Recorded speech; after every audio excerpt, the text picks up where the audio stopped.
जय हिंद दोस्तों, रक्षित खन्ना के चैनल में आपका स्वागत है। दोस्तों कैसे हैं आप? उम्मीद करता हूं कि आप अच्छे होंगे। दोस्तों आज के इस वीडियो में मैं आपको 4 महत्वपूर्ण जानकारियां दूंगा। जैसे कि दोस्तों आप पीछे बोर्ड पर देख रहे हैं, कौन सी 4 जानकारियां मैं आपको देने वाला हूं। सबसे पहले मैं आपको उसकी जानकारी दे देता हूं। सबसे पहली जानकारी मैं आपको दूंगा बजट के बारे में। संसद बजट सत्र 28 जनवरी से शुरू होगा। जी हां दोस्तों, जैसा आपको पता है फरवरी में बजट पेश किया जाएगा। कब पेश किया जाएगा? 1 फरवरी को। तो दोस्तों इसकी जो तैयारियां हैं वो अभी जनवरी से ही शुरू हो गई हैं। तो दोस्तों इसी पर एक लेटेस्ट जानकारी आई है कि बजट में आपको क्या मिलेगा। रविवार 1 फरवरी को पेश होगा आम बजट। जी हां दोस्तों, वित्त मंत्री जी बजट लेकर आएंगी आपके सामने। क्या मिलेगा आपको? आपका सबसे बड़ा सवाल होगा। तो दोस्तों इसी पर कुछ नई जानकारियां आई हैं मेरे पास, जो मैं आपको समझाऊंगा आगे। फिर दोस्तों एक और मैं आपको जानकारी दूंगा। 8वां वेतन आयोग लेट हुआ तो डूब जाएगा इन भत्तों का पैसा। जी हां दोस्तों, 8 सीपीसी आपको देरी से मिलेगा। यह बात 100% कंफर्म है। 2026 में तो आपको नहीं मिलेगा, आपको मिलेगा 2027 में या फिर 28 में। लेकिन दोस्तों 8 सीपीसी आपको देरी से तो मिलेगा, लेकिन सैलरी का और पेंशन का एरियर आपको दे दिया जाएगा 1/1/2026 से। लेकिन दोस्तों भत्तों का एरियर नहीं दिया जाएगा। इसी पर एक लेटेस्ट जानकारी आई है जो मैं आपको आगे समझाना चाहूंगा। फिर दोस्तों एक और मैं आपको जानकारी दूंगा। 8वें वेतन आयोग का लाभ अगले चुनाव में मिलेगा। जी हां दोस्तों, बीजेपी सरकार थोड़ा माइंड गेम खेलती है। जहां चुनाव आते हैं तो उससे पहले कुछ घोषणाएं कर देती है। जी हां दोस्तों, तो दोस्तों आगे भी चुनाव आएंगे 2027 में। तो दोस्तों सरकार तब जाके कुछ घोषणाएं कर सकती है। क्या घोषणाएं कर सकती है 8 सीपीसी से रिलेटेड, ये मैं आपको समझाऊंगा आगे। फिर दोस्तों लास्ट इंफॉर्मेशन मैं आपको दूंगा मिनिमम पे के बारे में। जी हां दोस्तों, 7 सीपीसी में शिव गोपाल मिश्रा जी ने डिमांड करी थी कि मिनिमम पे दी जाए 26,000, लेकिन सरकार ने, वेतन आयोग ने कितनी मिनिमम पे दी? सिर्फ 18,000। यानी कितने का नुकसान किया फिटमेंट फैक्टर पर? 1.14 का। जी हां दोस्तों, यह आंकड़ा मैं आपको जबरदस्त तरीके से समझाऊंगा कि आपका फिटमेंट फैक्टर पे नुकसान किया सरकार ने 7 सीपीसी में 1.14 का। आपको मिलना चाहिए था 3.71, लेकिन आपको दिया गया सिर्फ 2.57। कुछ आंकड़े मैं आपको समझाऊंगा, कुछ रियलिस्टिक आंकड़े मैं आपको समझाना चाहूंगा। तो दोस्तों बस यही 4 जानकारियां हैं जो मैं आपको दूंगा, इसलिए इस वीडियो में आप शुरू से लेकर आखिरी तक बने रहेगा। जानकारियों में आगे बढ़ने से पहले एक छोटी सी अपील मैं आपसे करूंगा, और अपील है चैनल सब्सक्राइब की। देखने में आया है पेंशनर्स वीडियो तो देख रहे हैं, लेकिन कुछ पेंशनर्स ने अभी तक चैनल को सब्सक्राइब नहीं किया। ऐसे कितने पेंशनर्स हैं? सिर्फ 34%। तो मैं आपसे अपील करता हूं, जितने पेंशनर्स ने अभी तक चैनल को सब्सक्राइब नहीं किया वो पेंशनर्स फटाफट सबसे पहले चैनल को सब्सक्राइब कर लीजिए, क्योंकि दोस्तों इस चैनल के माध्यम से, वीडियो के माध्यम से आपको नई जानकारियां मिलती रहेंगी, अभी भी और आगे भी सारी एडवांस जानकारियां आपको मिलेंगी। तो नई जानकारियां पाने के लिए, लेटेस्ट जानकारियां पाने के लिए आप चैनल को सब्सक्राइब कर लीजिए। चैनल सब्सक्राइब करना आपके लिए फ्री है, एक भी पैसा आपको नहीं देना। चैनल का नाम है रक्षित खन्ना, तो इसी चैनल को आपको सब्सक्राइब करना है।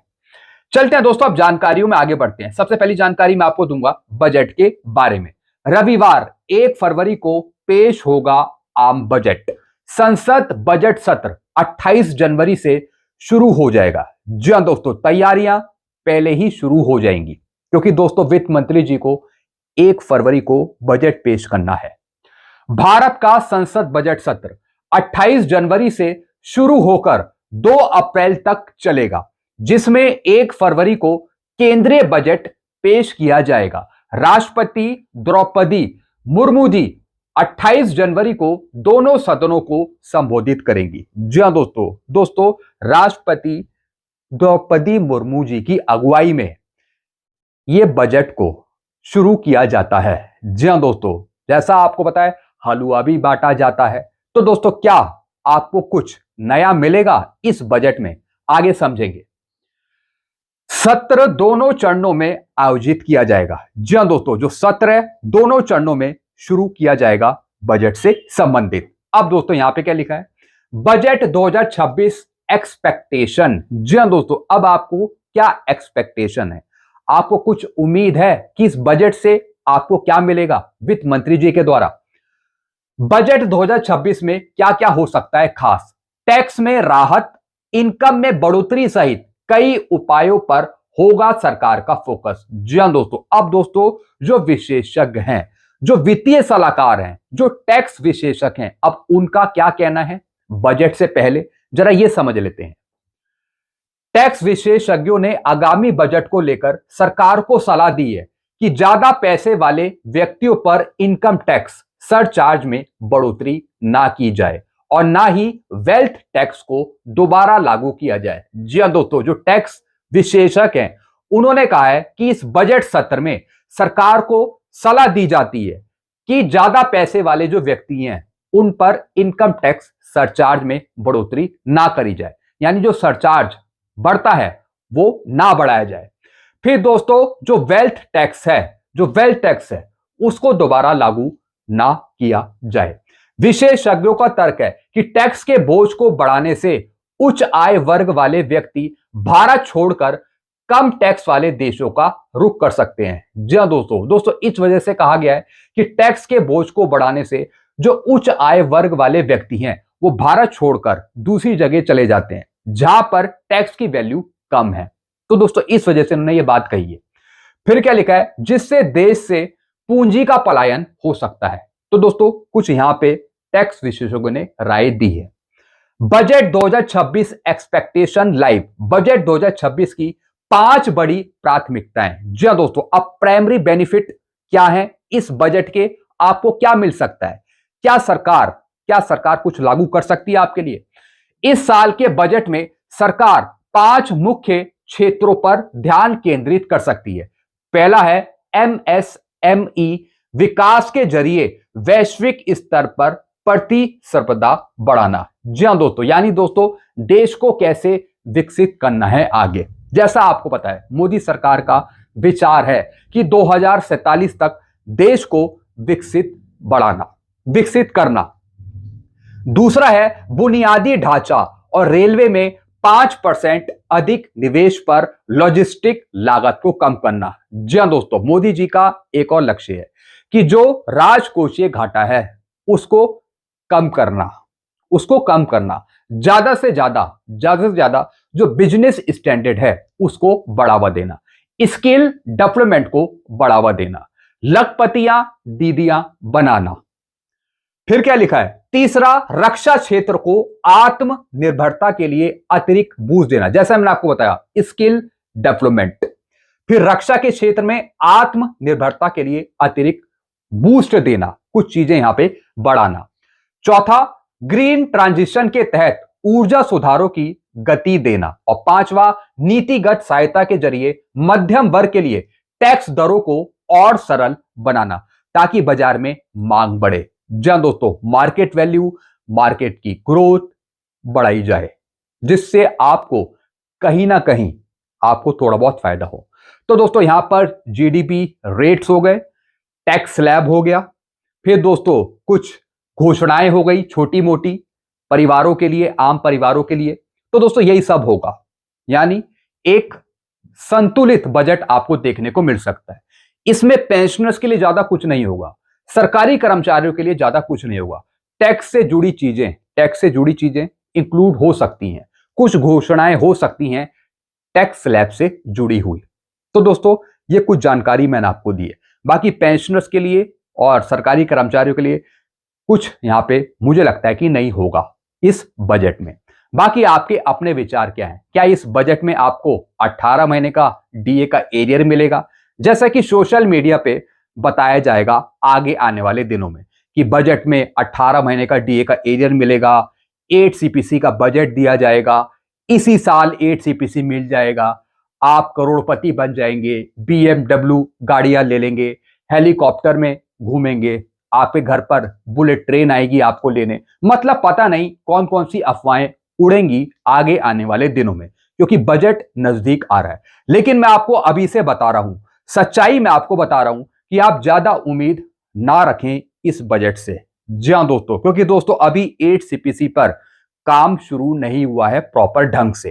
तो दोस्तों ये जो बजट है 8 सीपीसी का, ये अगले साल वाले बजट में पेश होगा। जी हाँ दोस्तों, यानी 27-28 के बजट में। तो दोस्तों इस बार बजट में ज्यादा कुछ नहीं हो पाएगा आपके लिए, ये मैं आपको अभी से बता रहा हूं। तो दोस्तों आप ज्यादा उम्मीदें ना रखें, थोड़ी बहुत उम्मीद रख सकते हैं अगर आप टैक्स कटवाते हैं या फिर टैक्स से जुड़ी चीजें आप यूज कर रहे हैं या फिर आप टैक्स लैब देख रहे हैं। तो दोस्तों ये मैंने आपको जानकारी दी है, प्री प्लान जानकारी दी है इस बजट के बारे में। चलते हैं दोस्तों अगली जानकारी की तरफ। अगली जानकारी है 8वां वेतन आयोग लेट हुआ तो डूब जाएगा इन भत्तों का पैसा। जी हां दोस्तों, केंद्रीय कर्मचारियों को मिलने वाले मुख्य भत्तों में महंगाई भत्ता यानी डीए, हाउस रेंट अलाउंस और ट्रांसपोर्ट अलाउंस टीए शामिल होते हैं। जी हां दोस्तों जो आपको भत्ते दिए जाते हैं, मैं कर्मचारियों की बात कर रहा हूं, पेंशनर्स की बात नहीं कर रहा हूं। सैलरी में कौन कौन से आपके भत्ते ऐड होते हैं, डीए तो इंक्लूड होता है, साथ ही साथ एचआरए, टीए।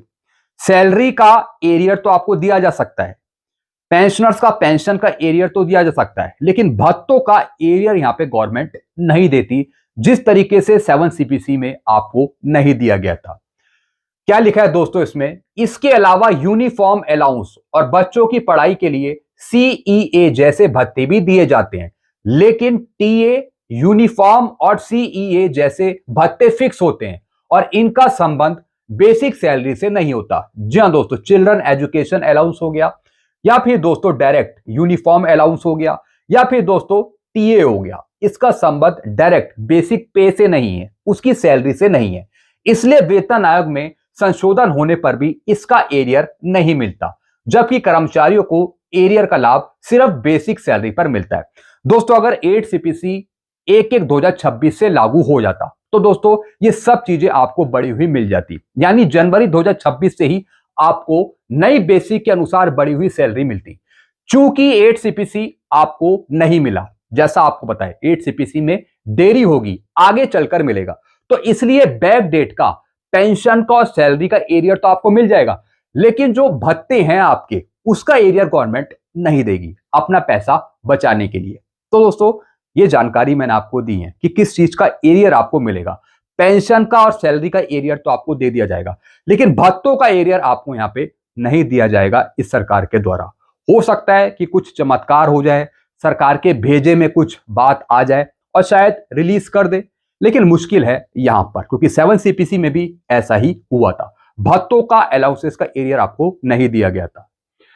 चलते अगली जानकारी की तरफ। फिर दोस्तों 8वें वेतन आयोग का लाभ अगले चुनाव में मिलेगा। अब दोस्तों 8 सीपीसी आपको मिलेगा कब, 2026 में तो कोई चुनाव है नहीं, चुनाव अब खत्म हो गए हैं, लेकिन 2027 में चुनाव आ रहे हैं यूपी के, जो दोस्तों उत्तर प्रदेश के चुनाव आ रहे हैं। और कब से दोस्तों ये चलेंगे, फरवरी 2027 से और मार्च 2027 तक। और जैसा आपको पता है वेतन आयोग के पास 18 महीने का समय है, यानी अप्रैल 2027 तक वेतन आयोग को 8 सीपीसी की रिपोर्ट सबमिट करनी है भारत सरकार को। तो दोस्तों वेतन आयोग अपनी रिपोर्ट सबमिट कर सकता है सरकार को। तो दोस्तों ये छोटी सी खुशखबरी आपको मिल सकती है चुनावों के टाइम 2027 में, कि वेतन आयोग अपनी रिपोर्ट दे देगा सरकार को, और फिर सरकार भी 5 से 6 महीने 4 महीने लेगी वेतन आयोग की रिपोर्ट को एक्सेप्ट करने के लिए।